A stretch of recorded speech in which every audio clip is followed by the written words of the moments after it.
Alright, this is my second video for this HL-KM Long-Reach Stihl Kombi system trimmer, hedge trimmer.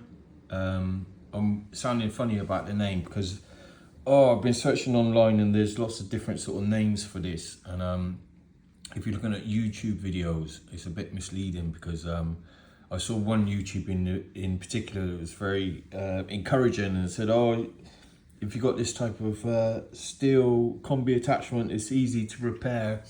And I watched the first part of the video and was convinced that it'd be easy to do it myself rather than take it to a store. So I bought the new blades and I thought, yeah, I'll just step by step follow the instructions, and noticed straight away that the guy was taking washers off the back of the blade, and the washers that I was taking off were coming out of the middle of the blade, sort of inside or underneath the blade, which can be completely different. It wasn't like, you know, on the back of the blade. So shout out to I've forgotten his name, Ron, I think it is, over at Dizzy Lizzy's. It's a video that I'm following today, and this guy hit the nail on the head. He's replacing this type of Stihl Kombi attachment, which has got the spacers, which I've had to buy some new spacers because I lost one or two, not paying attention. So I bought these new spacers. So that's great. That's his advice is to keep all the parts together, which I didn't do. And his YouTube video, which I'll post a link to, is for this particular type of Stihl Kombi attachment, HL-KM 145 hedge trimmer extension. And this, I guess, is a newer version, yeah, like I say, it's the difference. The main key difference is the spacers and the washers go inside the blade, or underneath the blade, if you like, inside the sort of like yeah, housing, if you like, that's on the back. So there you go. I'll switch over to landscape to let you see a bit clearer. I always like landscape videos on YouTube. Yeah, so thanks to Ron at Dizzy Lizzy's for posting his video. That's what I'm going to be following today as I try and repair this. I regret trying to do it myself, basically. The video that I watched on YouTube made it look really simple.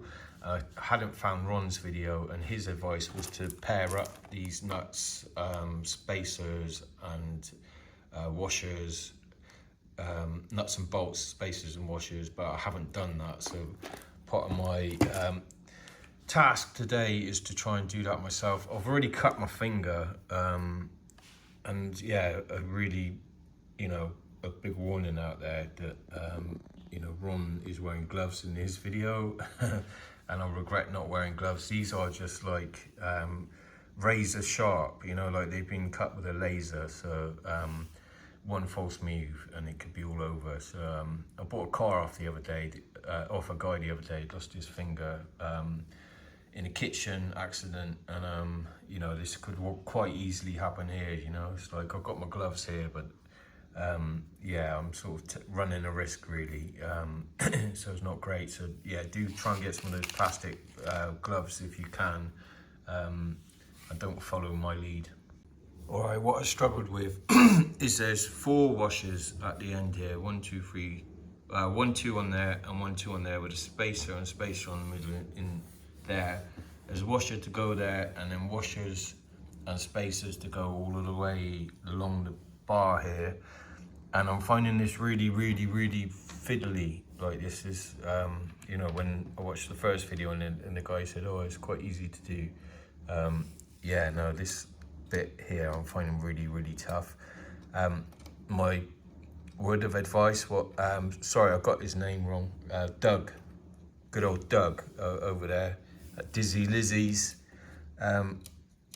Immediately watching his video, what I noticed, the main difference between the two, where I was getting it wrong basically, is I hadn't taken this attachment off. So take off the pole here, and then it makes it a little bit easier with the fiddly parts, like I'm doing now, putting these spacers in between the blades.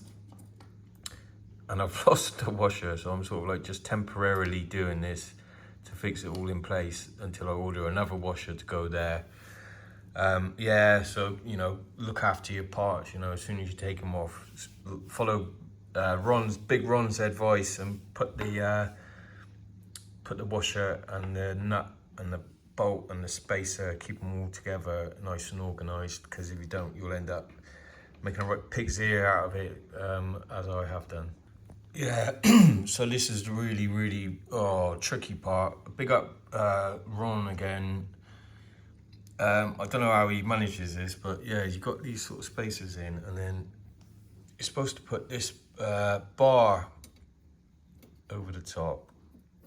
Happy days, that's all good, isn't it? And then sort of fasten that in there, and then put the nuts in with that in place, without sort of moving the spacers, where it's sort of left there inside to roll around to some degree. So yeah, it's just really bloody tricky, and this is the bit that I regret getting. You know, this is where I'm scratching my head going, why the fuck did I even start doing this? I think well, no, I'm not doing all right. I want to say I think I'm doing all right, but yeah, I don't feel like I am. But yeah, just to let you know what you're getting involved in before you open it all up to replace your blades. Yeah, just had another go at it, and basically I just fucking fell apart again. Yeah, it's really fucking tricky. I just don't know how this is supposed to be made simple. I'm gonna have to go back and watch Ron's video again, but it's just like, yeah, it's just a bit of a juggling act. You put these spacers in, and put the washers in. That's all hunky-dory, that's all great. Maybe it would help if I had a vise, or I was working in a workshop, and then it could be nice and flat. But yeah, it just seems like I put these washers in, and I go to put the cover on and put the nuts in, and then it just all sort of like, yeah, it just falls apart in your hand sort of thing. So, bloody nightmare. Yeah, so third attempt here. I've got the screws back in this bar. I've got the spacers and the nuts in between the blades. And I'm just gonna try and sort of drop it back in. What I've done is sort of hoisted it up a bit, using a couple of props at both ends. So hopefully I should just be able to put this in, and it's all hunky-dory, wish me luck. Oh wow, okay. Sort of went well. Yeah, I've got those in,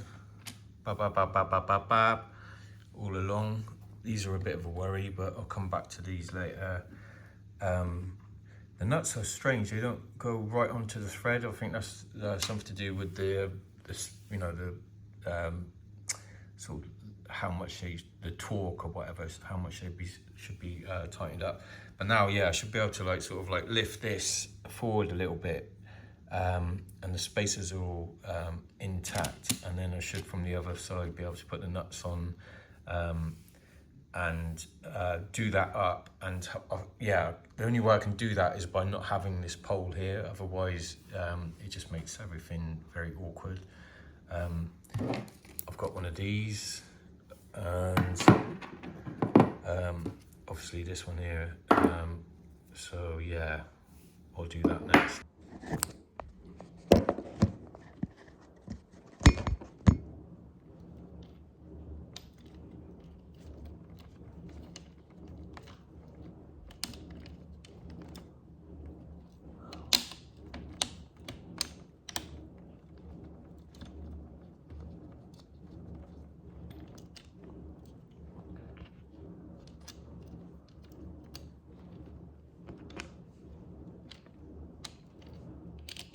It doesn't feel like the nuts are going on fully for some reason. It just feels like, I don't know, everyone else seems to wash everything with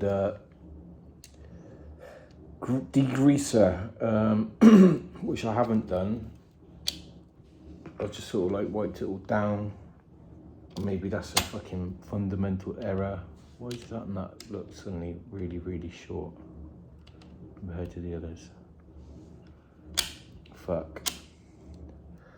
Yeah, it's just like, this is all really fiddly, isn't it?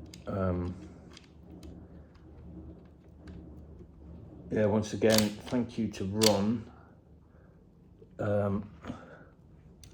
who's been a bit of a lifesaver on this. I'm trying to do it myself so I don't have to send it back to a Stihl specialist. They charge like £60 an hour, innit? So, as I'm sure fucking hell you're aware.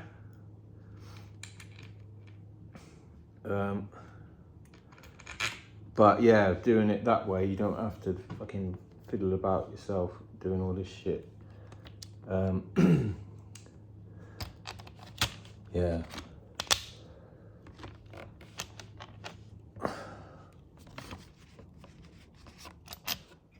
But £60 is a lot of money. In the back of my mind, I'm just thinking, oh, just go out and buy a fucking new, just buy a new one, innit? Chuck this one on eBay, 50 quid, sell it. Go down to the Stihl specialist, buy myself a new one. But yeah, sort of, it would make life a lot easier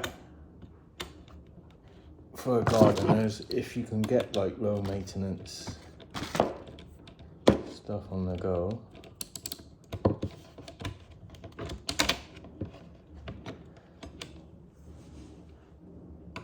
Not low maintenance, so easy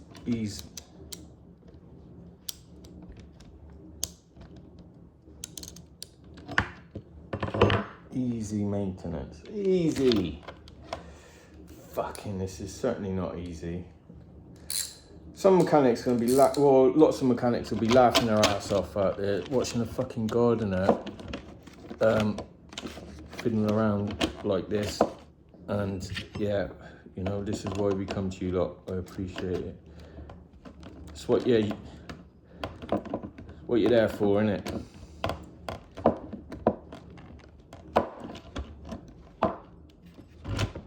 Alright, let's just leave that attached sort of thing. Now, Big Ron, he had a sort of thing in his workshop. Oh well, fucking hell, I'm gonna have to do a part 3. I don't know if you can see that, but this is not, yeah, it's just not flash, is it, at all? There's like a massive fucking gap. I think I've fucking put the blade on upside down. So I'm gonna have to undo all of that fucking work and redo that blade. That's just fucking, that's how this job's going for me. It's just been a fucking nightmare. I just wish, I've opened a can of worms and I wish I hadn't. All right, so this is another thing to be wary of then. So this bit here, I've had to turn it around so that this blade will sit flush.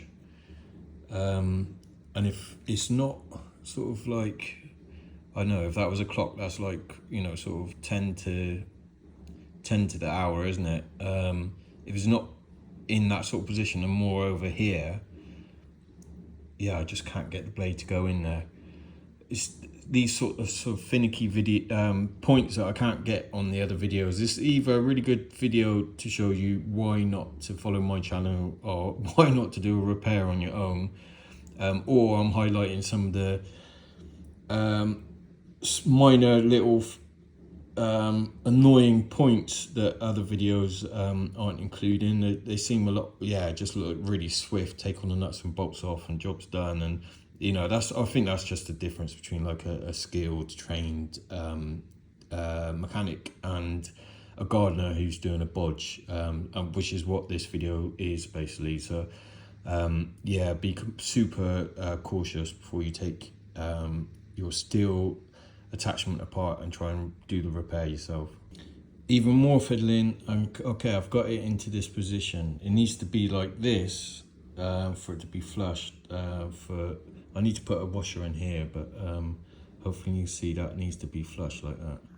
All right, much more success now. That's looking a lot more healthy in there. You can see there that those are level. I can put, hopefully, the washers, the spacers down in those, put the spacers along there, and then sort of get in there. All right, looking a lot more healthier now. I've resorted to using this, a little toothpick to sort of line the spacers up. So there's one there missing now. They just drop out and they're just, you know, the sort of thing that rolls right across the other side of the room. Luckily, I bought some replacements, but they were bloody expensive as well, really, if you buy them in bulk. So, but anyway, got that done. Another step closer. It's just looking a lot better now. Right, that was a mission and a half, but yeah, it's looking a lot better now. Yeah, use this one here. I don't know, 8 millimeter. Obviously, this one here, the Stihl, whatever you call it, Kombi, whatever, something or other. But yeah, attach those in. Not looking bad actually. He feels pretty firm. I'm confident with it. Like, this is not too bad. I'm surprised. Hopefully you can hear the surprise in my voice. So now I've just got these left, and I'll put this unit back on. I'm going to apply some grease. Oh wow, I've shocked myself. Would I do it again? I'll just consider weighing up the pros and cons now. I'm not sure I would. It was like pretty grueling. I'm missing a washer, so I'm a bloody idiot. So you can comment below, bloody idiot.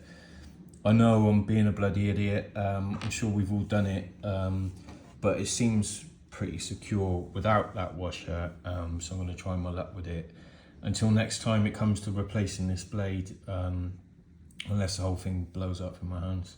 So this one's fit on really flush and really nice at the end there. It just clipped on. I put this part in the washing machine to get some of the gunk out the inside, and my missus will be furious at me. And I ended up washing it with washing up liquid and a dish plate scrubber, and she'll come home and smell it. It all smells of grease and probably throw a fit. But that's relationships for you, eh? That was what my dad did to my mum back in the day. So yeah, I've got this grease, multi-purpose grease. I'll put that on there, and boom. All right, that's that one greased right up. Following Big Ron's advice here, and yeah, grease, and more grease.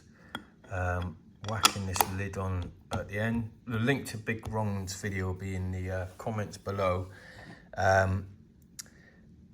or just in the comments for this video. And yeah, I guess I should make the point that Stihl Engineers charge £60 an hour to carry out repairs. That's my local Stihl dealer. The new replacement blade on this one I got from L&S Engineers in the UK. Brilliant, like really reliable, super fast. I just said super then, I sound like an American, apologies for that. Incredibly fast, very speedy delivery, great stuff. So yeah, go to L&S Engineers. Yeah, they did these little niggly parts as well. Which is all great, but yeah, so £60 I would have paid for an engineer, and then £100 for the blade, so that's £160. So I'm £140 or £160 off buying new, you know. So I've got to weigh up the pros and cons of doing this. Is this a good idea? If you look online, the advice is replace your blade every year, but you know, this is the first year I've had this blade. I'm not incredibly happy with this Stihl attachment. I've noticed perhaps I overused it a lot when I first got it because it was sharp, and my other blade was a bit older, so I was really reliant on this one, but I do notice that it's the weight of it makes it really difficult to control, rather than the sort of like handheld ones that aren't, you know, on a long extension. And I'm going to buy one of those with a new sharp blade, and hopefully reduce the sort of toll on this one. But I'm just going to keep this one for sort of like really high branches that are you know, at the top of hedges, which are difficult to get to, and I try to avoid using it more generally, and you know, get the smaller handheld Stihl, I think it's the MSA 100 that I'm going to buy, yeah, and use that for the sort of foot to head height stuff, and then anything over head height I'll be using this one if it works, if my repairs work today and it's fully functional, and I'm happy with it. Right, I've tightened those up, they look pretty good, so now I'm going to whack this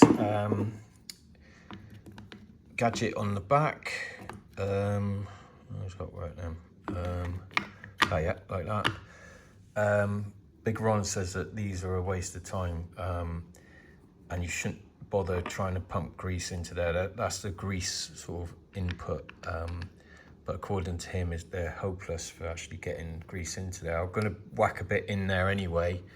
I guess it's getting to the opposite side of the unit, but yeah, as you've seen, I've sort of applied my own grease, as lots of sort of repair people tend to do. I hope this video's been handy. I hope I couldn't find, apart from Ron's video, I couldn't find any sort of detailed instructions. And the problem with Ron's video, I think the title's a bit misleading. It says sort of like pole attachment, but you know, these are marketed as what do you call it? Yeah, hedge trimmer, 145 60 centimeter hedge trimmer, Stihl Kombi unit attachment thing. So I guess it depends which company you're buying from, and perhaps, you know, different companies market these things under different names. And as I pointed out, one of the other videos that I found online seemed to have the same name, but it was an older sort of unit with washers on the back of the unit without this sort of casing, which was really misleading. So hopefully that's, you know, me putting this video up online will correct some of that, and hopefully you will be able to see firsthand, you know, some of the dilemmas and trauma that is associated with a gardener doing a Stihl Engineers or a mechanic's job. You can see why they get paid £60 an hour now, I guess. Very skilled,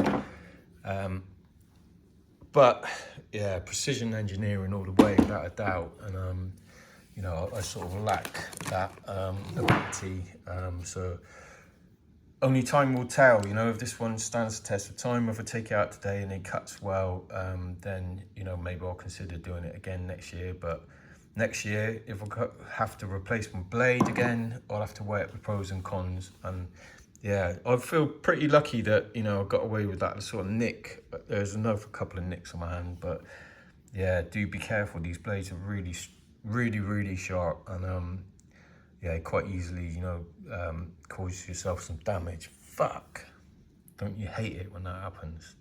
Oh yeah, so I've reattached the pole bit. Bam bam bam.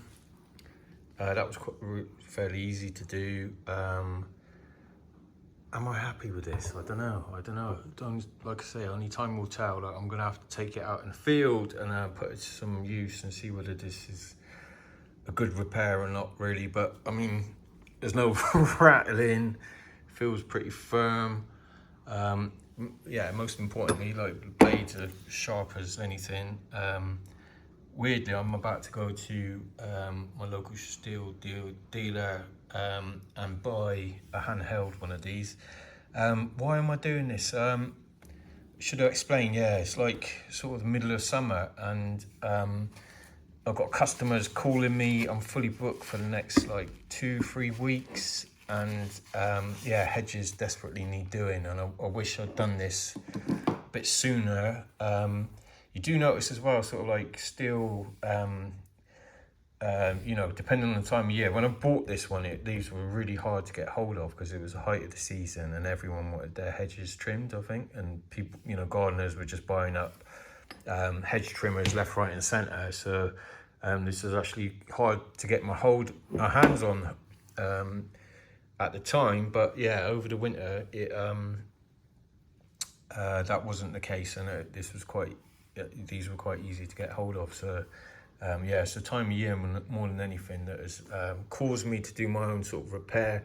That's the thing, isn't it? I took a Stihl Kombi brush to a repair centre, and it took 3-4 weeks for them to repair it, and you know, I just can't be stood down waiting for repairmen to do the work that I might be able to do myself. So yeah, like I said, I don't know if this has been a success. I don't know if I have done this repair myself, and only time will tell, but I'll give it a run today and tomorrow, and I'll do some videos to attach to the end of this one, and you can be the judge. Yeah, so basically, I don't know how I'll guff that up, but I had to like sort of like turn it round and snap it to go into place, and I don't know if I've done it any harm, but I should probably have goggles on right now. There you go.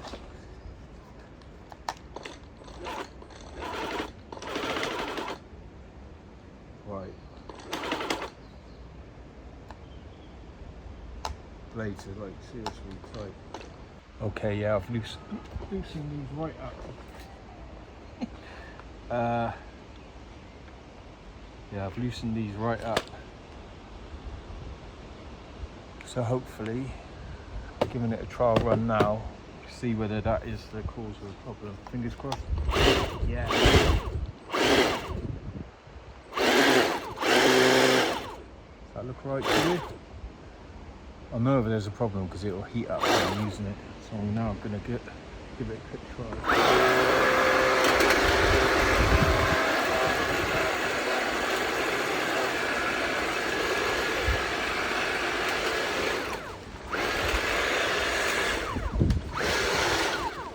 Wow, like butter, like a warm knife through butter. That's incredible.